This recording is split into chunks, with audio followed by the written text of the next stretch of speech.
From the Detroit Free Press, it's Friday, April 30th. Here are today's top stories, presented by Bush's Fresh Food Market. Calling all foodies, Bush's is hiring. Are you passionate about food, looking for growth, development, and excellent wages? Come grow with Bush's and apply online at bushes.com/join our team. That's Bush's, BUSCHS.com/join our team. I'm Dave Boucher with the Detroit Free Press. Governor Gretchen Whitmer announced Thursday a plan for easing all remaining COVID-19 health and safety restrictions. Here's how it works. As more people get vaccinated, fewer rules are needed. The announcement builds on the governor's argument that vaccinations, not new regulations, are the key to ending what has become the nation's worst COVID-19 surge. But it's a bit of a departure in that Whitmer and the health department have avoided tying restrictions to specific metrics in the past. The goals are based on hitting a certain percentage of eligible people receiving the first dose of a COVID-19 vaccine. After hitting each goal and waiting 14 days, the time frame for the vaccination to fully take effect, the state rolls back rules. The guidelines include 4 steps. Step 1, 14 days after 55% of the population gets its first dose, businesses can start allowing on-site work again. Step 2, 14 days after 60%, many business capacity restrictions are eased, while curfews for bars and restaurants are lifted. Step 3, 14 days after hitting 65%, all capacity limits are lifted and rules on social gatherings are eased. And Step 4, 14 days after hitting 70%, the state rescinds the entire mask and gathering order. Currently, nearly 50% of the eligible residents have received their first shot, but vaccination rates have trended down recently as supply has started to exceed demand. Vaccinations are safe and readily available to anyone 16 or older, Whitmer said. I'm Frank Witzel with the Detroit Free Press. Eagle Tavern, the 19th century eatery at the Henry Ford Museum's Greenfield Village in Dearborn, is planning to open next month. First, exclusively to attraction members, and then the general public. The tavern attempts to recreate the atmosphere and food from 1850. Strangers sit together, there's no electric lighting. As the sun goes down, candles get lit. The museum said it's working out details. However, for the moment, the museum's member-only days are slated for May 14th through the 16th, and the opening to the public is May 20. Expect hours to be more limited than they have been in the past, the seating to be as well. You can't go anywhere else really and be immersed in history while you're eating like this, a spokeswoman for the museum pointed out.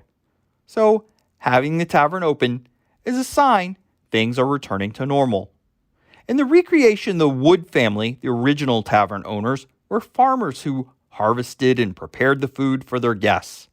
The seasonally inspired meals and menus still feature Michigan-grown food and the type of recipes that would have been handed down from generation to generation for more than 175 years.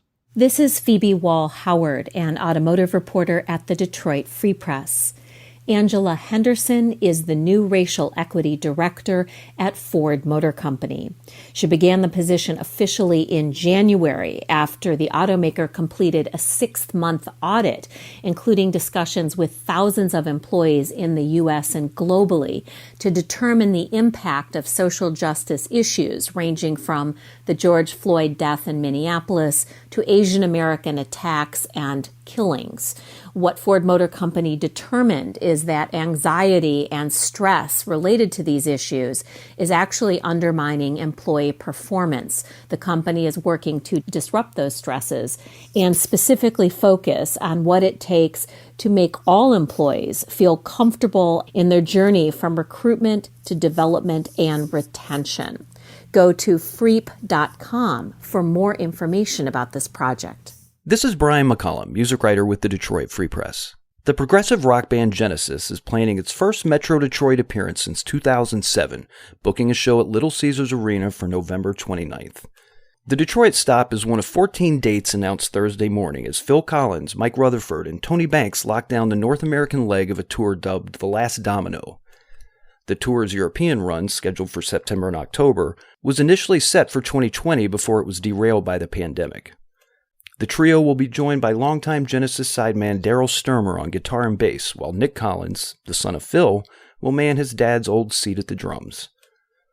Promotional video provided by the tour shows a seated Phil Collins at center stage, just as he was for most of his lengthy Not Dead Yet tour, which played LCA in October 2019. Collins has been hampered by nerve damage that limits his movement. Tickets will go on sale at noon May 7th through Ticketmaster, with the pre-sale starting May 5th.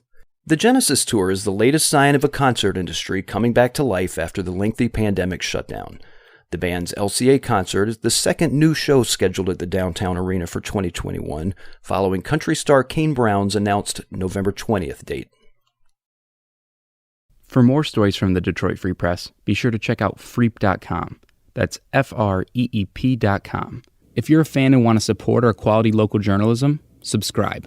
Go to freep.com/special offer.